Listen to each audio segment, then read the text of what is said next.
ষষ্ঠ শ্রেণী ইতিহাস মডেল অ্যাক্টিভিটি পার্ট 2 ওতে কতগুলো সম্বন্ধে লিখতে রয়েছে টিকা মতো। যেমন 1 নম্বর হচ্ছে হোমো ইকটেরাস।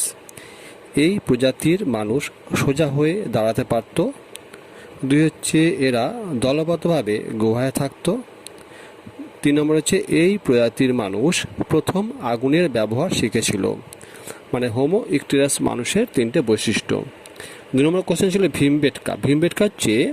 ভীমবেটকা মধ্যপ্রদেশের ভোপালে অবস্থিত।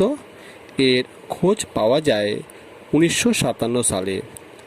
এই গুহাতে পুরনো পাথরের যুগ থেকে আদিম মানুষ থাকত। গুহার দেওয়ালে তাদের আঁকা ছবি পাওয়া গেছে। এবার বলছি সিটাডেল হচ্ছে হরপ্পা নগরগুলিতে বসতি অঞ্চলের 2টি ভাগ ছিল। একটি ছিল নিচু এলাকায় যেখানে গরিব মানুষরা থাকতো, অন্যটি ছিল উঁচু এলাকা যেখানে থাকতো ধনী মানুষজন। এই উঁচু স্থানকে বলা হতো সিটাডেল। 4 নম্বর প্রশ্ন হচ্ছে আদিম মানুষ যাযাবর ছিল কেন? উত্তর হচ্ছে আদিম মানুষ ছিল যাযাবর।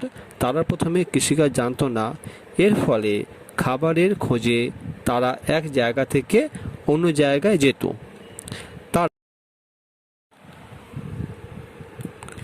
এবার 5 নম্বর লাস্ট প্রশ্ন দিয়েছে মেহেরগড় এবং হরপ্পা সভ্যতার পার্থক্য। প্রথম পয়েন্ট হচ্ছে অবস্থান।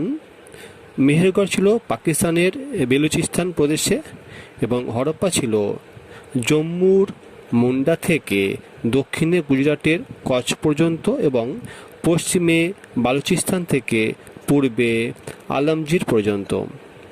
সময়কাল খ্রিস্টপূর্ব 7000 থেকে 3000 অব্দ। আর হরপ্পার যে সময়কাল ছিল খ্রিস্টপূর্ব 3000 থেকে 1500 অব্দ। তার মানে মেহেরগড় ছিল কিন্তু পুরনো। বৈশিষ্ট্য মেহেরগড়ের বৈশিষ্ট্য হচ্ছে এই সময় মানুষ ধাতুর ব্যবহার জানতো না, কুমোরের চাকা তারা ব্যবহার করে পাত্র বানাতো। আর হরপ্পার ক্ষেত্রে কী আছে? 1 নম্বর পয়েন্ট হচ্ছে তামা ও ব্রোঞ্জের ব্যবহার তারা জানতো এবং 2 নম্বর পয়েন্ট হচ্ছে এটি ছিল নগর কেন্দ্রিক সভ্যতা। এটা তোমরা খাতায় নোট করে নিও।